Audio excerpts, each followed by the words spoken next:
Hello प्यारे बच्चों, welcome to अपना फिजिक्स। हम लेकर आ गए हैं गणित के मोस्ट इम्पोर्टेंट क्वेश्चन को, वो भी सिर्फ 5 MCQ को हम लेकर आ गए हैं। ये MCQ मॉडल पेपर में दिया गया था। तो चलिए शुरू करते हैं, क्वेश्चन नंबर फर्स्ट की तरफ आते हैं। क्वेश्चन नंबर फर्स्ट है, किन्हीं दो संख्याओं का एलसीएम 60 तथा एचसीएफ 3 है। आपको एलसीएम दे रखा है और एचसीएफ दे रखा है। कह रहा है कि एक संख्या 12 है तो दूसरी संख्या होगी। ठीक, 4 ऑप्शन आपको दिया गया है।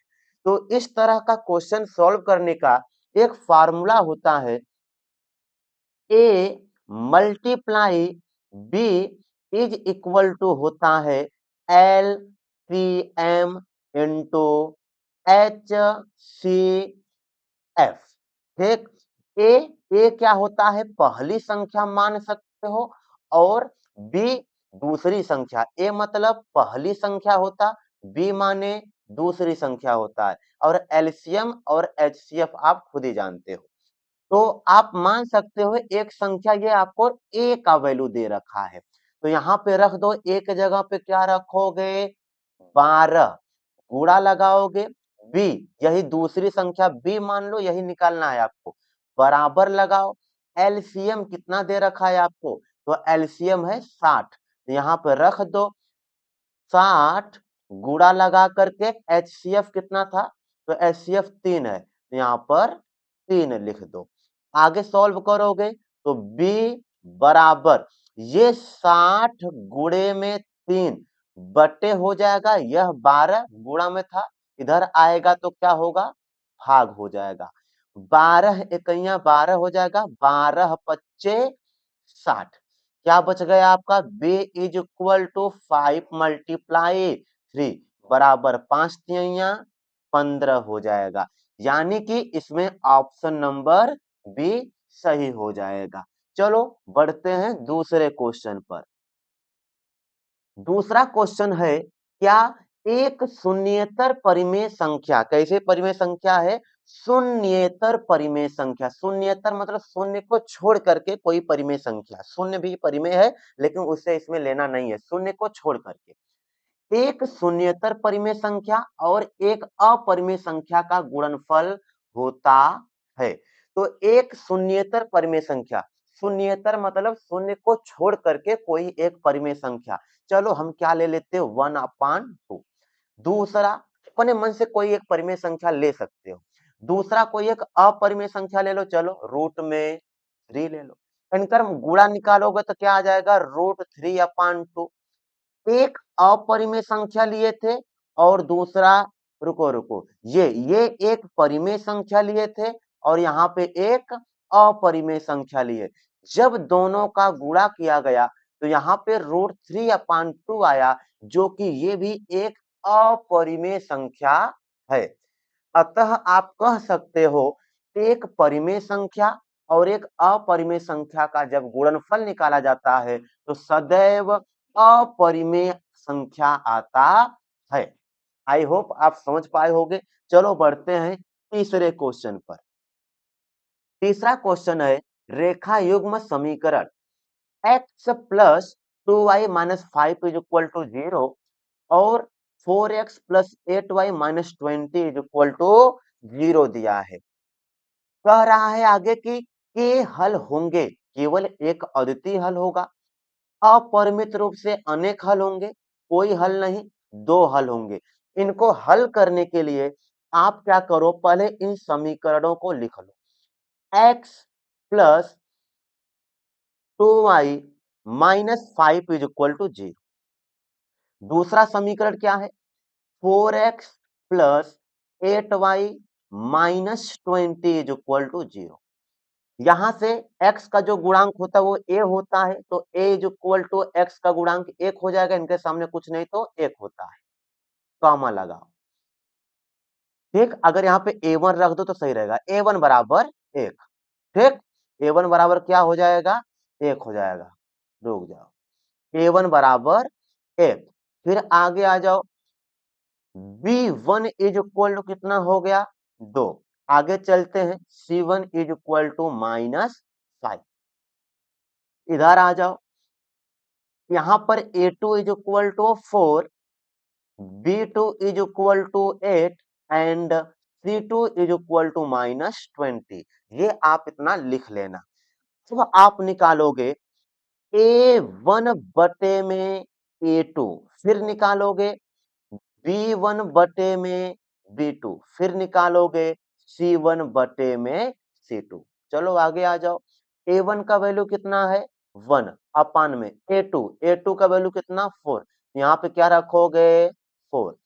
फिर B1 अपान B2, B1 की जगह पे क्या है 2 अपान में B2 की जगह पे देखोगे तो यहाँ पर क्या है 8 है, तो रख दो यहाँ पर 8। कैंसिल करो, 2 इकैया 2, 2 चौके 8, 1/4 आएगा। C1 के जगह पे क्या रखना है -5 अपान में C2 को जगह पे क्या रखना है -20 रखना। माइनस से माइनस कैंसिल हो गया, 5 एक कम 5 और 5 चौके 20। आप देखोगे A1 बटे A2 बराबर कितना आया 1/4, B1 बटे B2 कितना आया 1/4 और C1 बटे C2 भी कितना आया है 1/4। यदि ऊपर हम लिख रहे हैं, यदि A1 बटे में A2 बराबर होता है B1 बटे में B2 बराबर होता है C1 बटे में C2।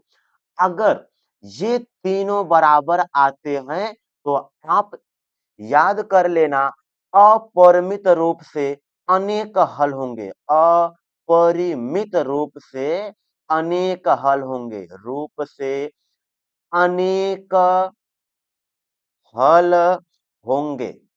ठीक है, अपरिमित रूप से अनेक हल होंगे, अतः इसका ऑप्शन नंबर बी करेक्ट हो जाएगा। चलो बढ़ते हैं अब हम चौथे क्वेश्चन की तरफ। क्वेश्चन नंबर 4 है, वह वह सबसे बड़ी संख्या जिससे 70 और 125 को विभाजित करने पर क्रमशः शेषफल 5 और 8 प्राप्त होता है। क्रमशः शेषफल कितना आना चाहिए 5 आना चाहिए और 8 आना चाहिए। तो संख्या दिया है आपको 70 और 125। ठीक है, तो हम क्या करेंगे, पहली संख्या क्या है 70 है, दूसरी संख्या क्या है 125 है, 70 है। अब क्रमशः बोला है तो 70 के आगे क्या आएगा 5 आएगा, तो इसमें से 5 माइनस करो, तो 70 माइनस 5 करो कितना आएगा 65। इधर 125 के लिए 8 माइनस कर दो, 8 माइनस करोगे 5 15 हो जाएगा, 15 में से 8 जाएगा तो क्या बचेगा 7, यहाँ पर 1 बचा, यहाँ पर भी 1, 117। अब आप 65 और 117 का आप HCF निकाल दोगे। चलो निकालते हैं, 65 है, HCF निकालोगे 117, तो 65 इकैया 65 हो जाएगा, 7 में से 5 घटेगा तो 2, 11 में से 6 घटेगा तो फिर इसमें भाग दिया जाता है 65 में, 52 इकैया 52 हो जाएगा, 5 में से 2 जाएगा तो 3, 1 बचेगा। फिर आ जाओ इधर 52 में भाग करो, 13 चौके 52 कैंसिल हो गया, लास्ट में आप पाओगे क्या बचा है 13, यानी कि इसका ऑप्शन नंबर ए सही हो जाएगा 13। ठीक है बाबू, चलो बढ़ते हैं क्वेश्चन नंबर 5 की तरफ। क्वेश्चन नंबर 5 है, 3 के प्रथम 5 गुणजों का योग है। ये तो एकदम आसान सा, लिख कर भी सॉल्व कर सकते हो। 3 के प्रथम 5 गुणजों का योग, यानी 3 एक कम 3, 3 दूनी 6, 3 तिरिके 9, 3 तिरिके 9, 3 चौके 12, 3 पच्चे 15, 1 2 3 4 5 गुणज हो गए। इनका योग पूछा तो बीच में क्या लगा दो प्लस, बीच में क्या लगाओगे प्लस लगा दो, इनको ऐड कर दो, ऐड करेंगे 6 3 9 हो जाएगा, 9 9 18 हो गया, 18 में 12 जोड़ोगे जब तो ये हो गया 18 प्लस 12 प्लस 15। इन लोग को जोड़ दिए तो कितना हो गया हमारा 18 प्लस 12 प्लस 15। फिर से इनको जोड़ोगे तो ये 18 और 12 को 18 2 20 10 30 हो गया, इसी में 15 जोड़ दो, 30 10 40 5 45, यानी कि इसका ऑप्शन नंबर ए सही होगा। तो ये था 5 क्वेश्चन, आप अच्छे से सीख लेना, आपके मॉडल पेपर में ये वाला क्वेश्चन आया था। तो चलो बाबू मिलते हैं नेक्स्ट क्लास में। अगर और भी आपको गणित के कोई क्वेश्चन, कोई प्रश्नावली के सवाल ना आ रहा हो, आप कमेंट सेक्शन में बता दीजिएगा, उसका सॉल्यूशन या उस पर हम वीडियो बना देंगे। चलो मिलते हैं नेक्स्ट क्लास में, तब तक के लिए पढ़ाई करते रहें। ऑल दी वेरी बेस्ट बच्चों।